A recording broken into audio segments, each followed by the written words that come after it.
Olá pessoal, professora e tutora. Meu nome é Selma e juntamente com a Cássia vamos desenvolver uma videoaula sobre o conto A Joia Roubada. O autor é Anton Chekhov, da disciplina Tópicos de Literatura 3, da professora Isabel Cristina Rodrigues Ferreira. Bem, nessa atividade temos alguns objetivos específicos. Primeiro, nós gostaríamos que os alunos identificassem o principal tema abordado ou os principais temas abordados na obra. Em segundo lugar, nós gostaríamos de analisar a linguagem, as técnicas narrativas utilizadas por Anton.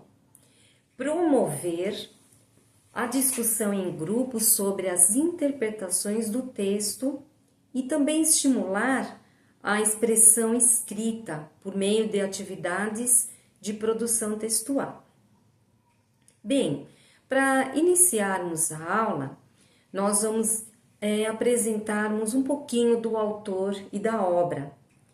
Nós vamos identificar ou pelo menos mostrar que a experiência dele pessoal influenciou a obra dele, as suas obras.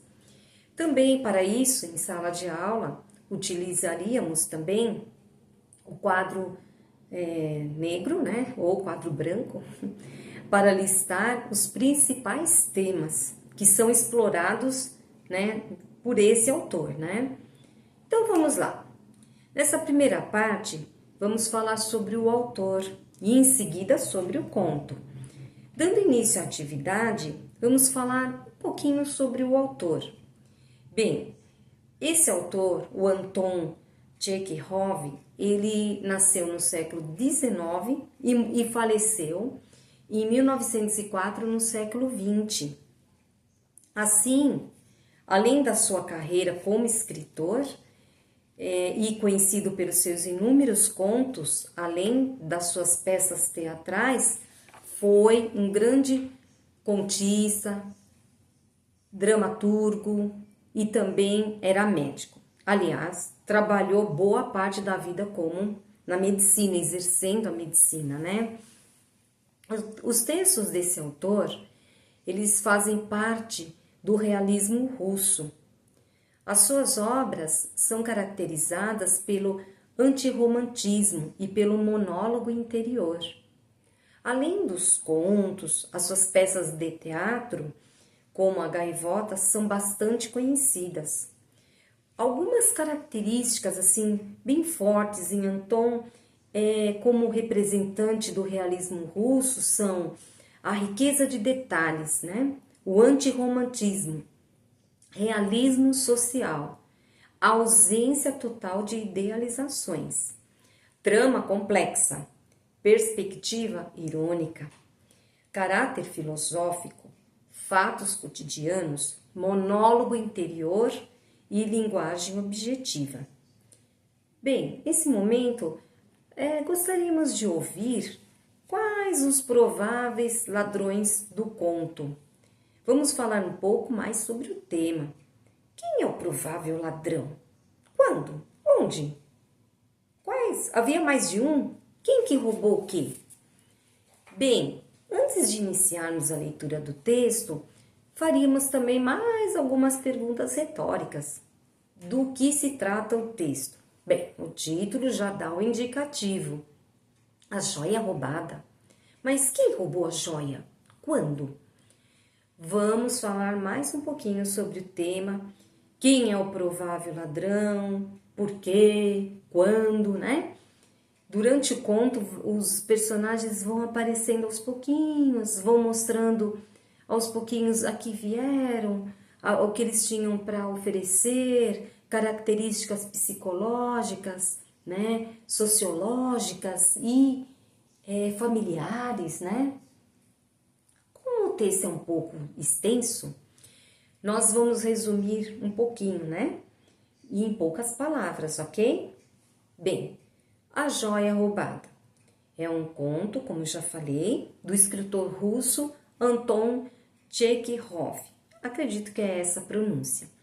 Relata o destino de Mashenka Pavlikaya, uma jovem governanta que, ao presenciar o sofrimento do patrão Nikolai Sergeyevich pela perda de uma joia, toma a decisão de deixar a residência dos ricos. Ela opta por retornar à casa dos pais, onde, pela primeira vez, experimenta a força de sua própria dignidade e independência.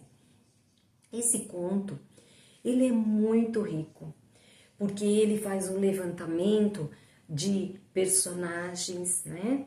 Então tem essa Mashenka, que ela é a personagem principal, ela é uma governanta e ela tem o seu destino assim mudado a partir de uma situação que a levou a tomar uma atitude.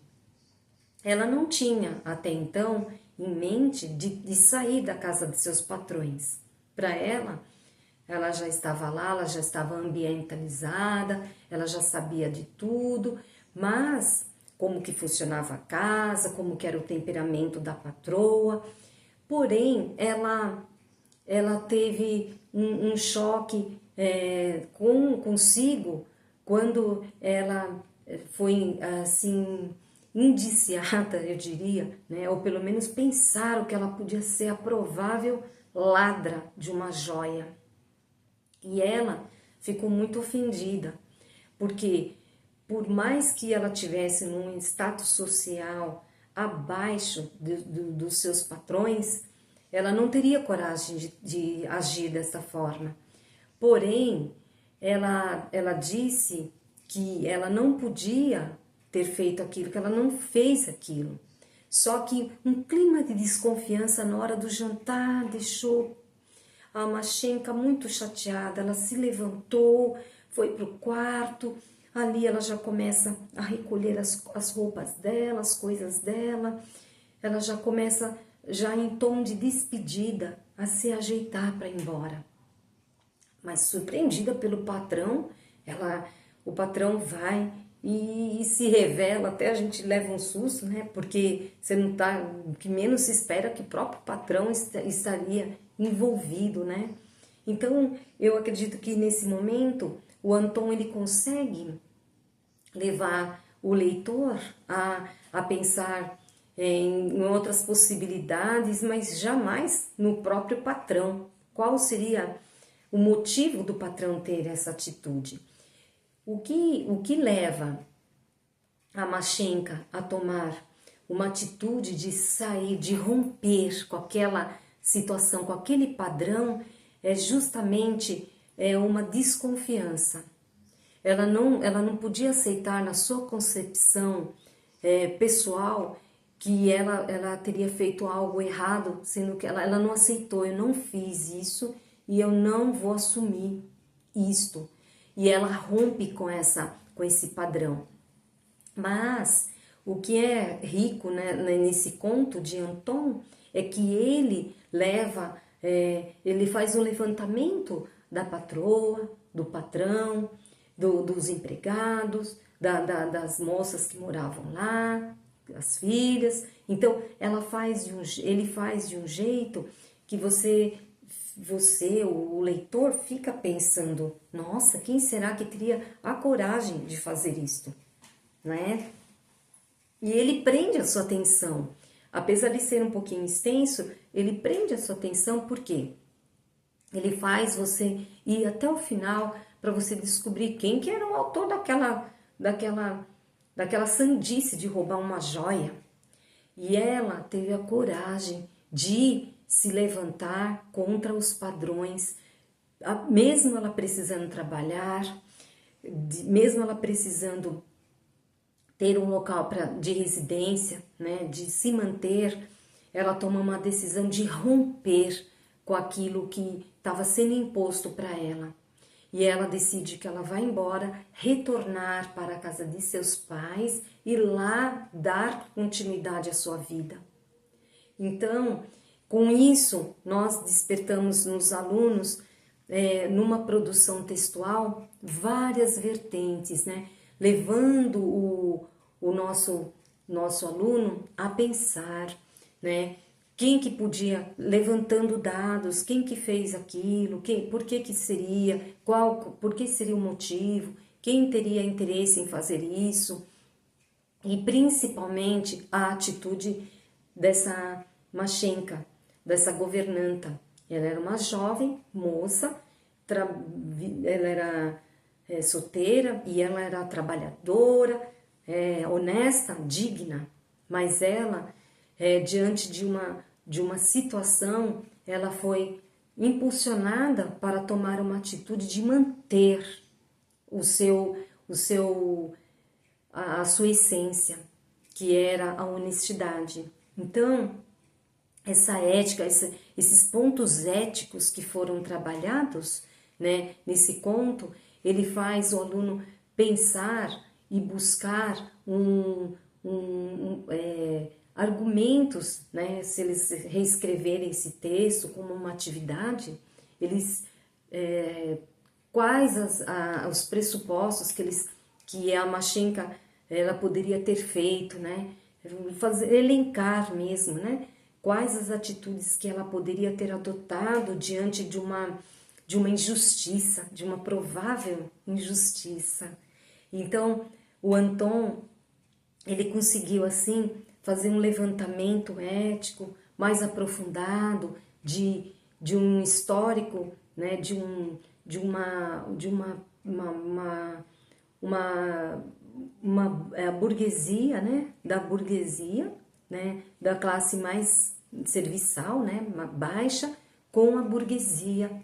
Então, mas como que a atitude do burguês e qual a atitude da classe mais baixa, mais simples, servis, né? Então ele fez esse apanhado, esse levantamento, e ele trouxe o que para uma discussão? Quais os prováveis comportamentos que a Mashenka poderia ter tido diante dessa injustiça, né? A atitude, quando ela descobre quem era o autor dessa trama toda, né? Mas mesmo que ela podia ser defendida pelo autor do roubo, ela não se compactua, ela se mantém firme no seu propósito. Então ela mantém firme a sua perspectiva de dignidade, de independência, de não aceitar, apesar de estar numa situação de empregabilidade, de ser empregada, ela rompe com esse padrão e ela tenta buscar uma nova vida para ela, mantendo o caminho da equidade.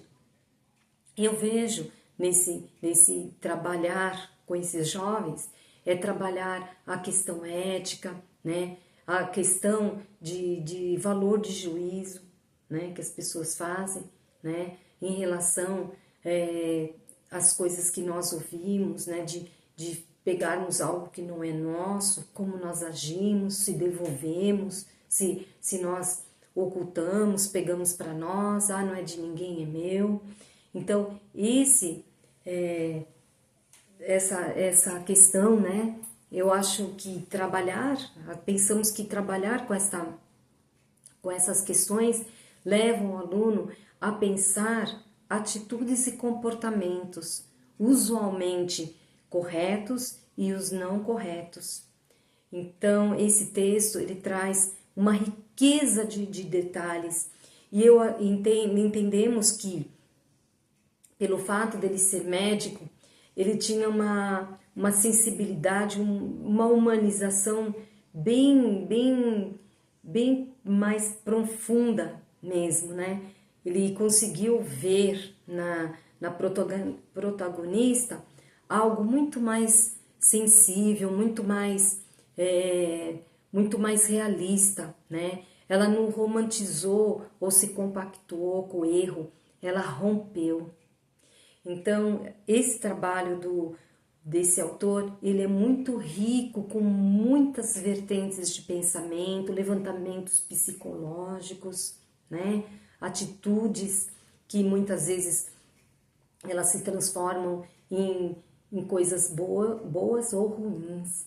Então, esse conto, ele fez um trabalho nesse sentido de sensibilização, de levar uma reflexão de como os jovens, nós, os professores, como nós nos comportamos como sociedade, né? E agora, nessa segunda parte, a nossa amiga, a nossa colega, a Cássia, ela vai desenvolver mais um trabalho em relação a esse tema, né? E nós esperamos, assim, que todos possam ter aproveitado, ter entendido, né, a proposta desse trabalho, por que nós tivemos esse interesse de passar, né, de escolhermos esse material, esse conto, né, porque nós entendemos que o aluno, ele está em processo de formação psíquica, emocional, intelectual, e nós percebemos que uma vez que você coloca um conto que traz uma reflexão, uma referência de vida, isso faz com que o aluno ele comece a buscar coisas muito mais aprofundadas. Ele vai sair do normal e ele vai se aprofundar mais. Ele não vai ficar um aluno tão mediano, ele vai se aprofundar mais nas questões sociopolíticas, porque o interesse é formarmos cidadãos conscientes, críticos, não pessoas acríticas que elas simplesmente elas só revelam conteúdos, elas só transcrevem conteúdos para uma prova, para uma dissertação, mas são pessoas que mantêm como estilo de vida mesmo, né? Uma ética como estilo de vida, não só como uma reprodução intelectual de informações obtidas através de filósofos, de correntes e teóricos muito bons até. E nós temos que ver dentro das possibilidades desse conto que existem várias temáticas que podem ser trabalhadas ali, com vários desfechos, com vários finais, e que cada aluno possa buscar dentro do seu conhecimento, dentro da sua proposta, da sua visãozinha, né, que ele está tendo de vida, de mundo, ele pode trazer informações também, vai acrescentando aos poucos, porque o conhecimento, como todos nós já sabemos, ele é paulatino, porém ele é sempre sequencial, né? E que vai sempre depender do aluno, ele ir acrescentando, ele ir absorvendo, ele ir buscando, né? Interiorizando as informações. Porque numa produção textual fica muito claro um conhecimento quando ele tem um pouquinho mais de conhecimento e quando está um pouquinho mais superficial, né? E a intenção é que o aluno, nessa atividade, ele trabalhe com os colegas, né? Ouvindo as teorias ou os pensamentos desses alunos, dos seus colegas de sala, e ele consiga reproduzir, sabe, também textos que, em relação a esse trabalho, né, da joia roubada, quais seriam os prováveis finais, conclusões, né, trazendo um despertamento mais afinado, mais aguçado, levando o aluno a raciocinar um pouquinho mais criticamente e refletir mais sobre questões que não são tão simplesinhas, né, mas que podem ser temas que podem ser abordados de forma muito mais sensível, mais criativa, né? Então, a nossa intenção é despertar no aluno o interesse pela leitura e buscar cada vez mais literaturas, buscar conhecimento e trabalhar muito mais na questão da escrita, para que eles possam crescer e ter um amadurecimento muito mais importante para a carreira acadêmica deles. Espero que vocês tenham gostado e que vocês possam aproveitar do nosso vídeo e que vocês possam gostar de cada coisa que foi falado. Um grande abraço, até mais!